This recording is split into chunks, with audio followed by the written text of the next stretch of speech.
I love this song. My 21-year-old said, brought my pit bull over, the mother of his dog, dedicated this song to me last year.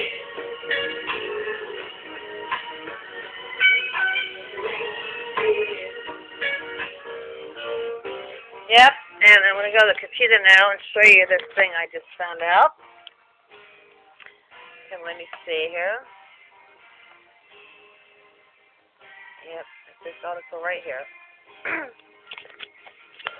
Geithner told he should go.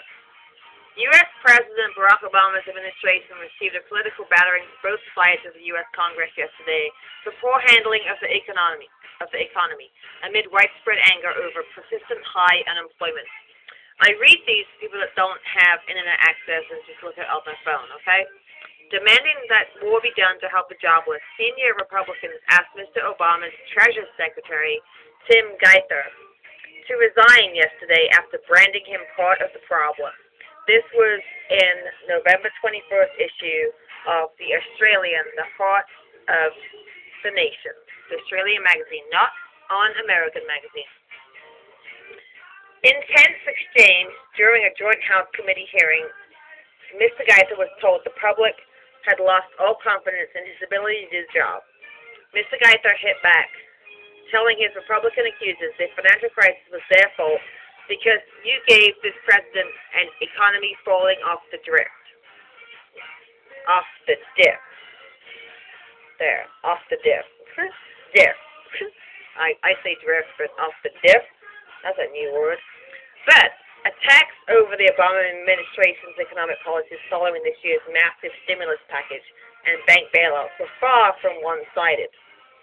Congressman Peter DeFazio from Mr. Obama's Democratic Party joined the fray, saying Mr. Geithner should quit over his handling of the financial crisis aftermath. We got to scroll down, people. Hold on a second here. Aftermath. Okay. Claiming he had caucus support, Mr. DeFazio blasted Mr. Geithner for being too close to Wall Street and for rewarding executives of financial institutions such as Goldman Sachs by letting their bets be paid off in full. In full. Bets be paid off in full.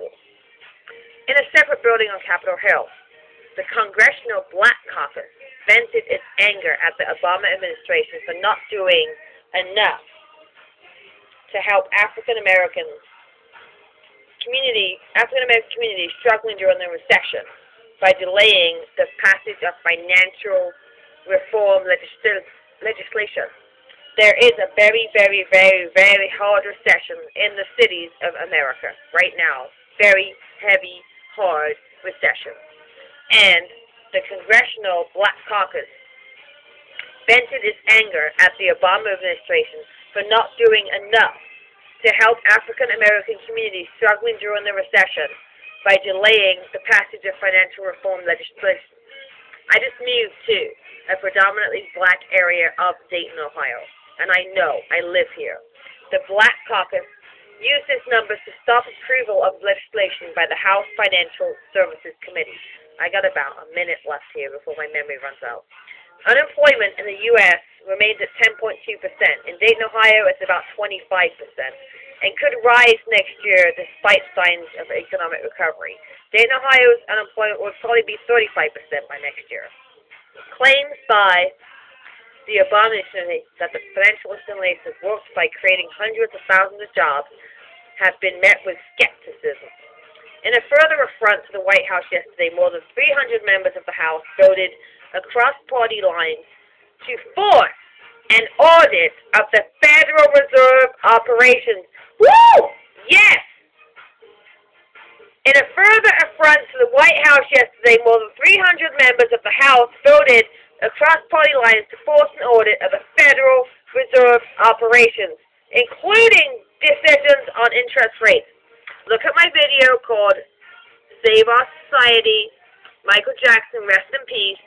An amendment forcing unprecedented accountability on the Fed became despite Obama administrative objections.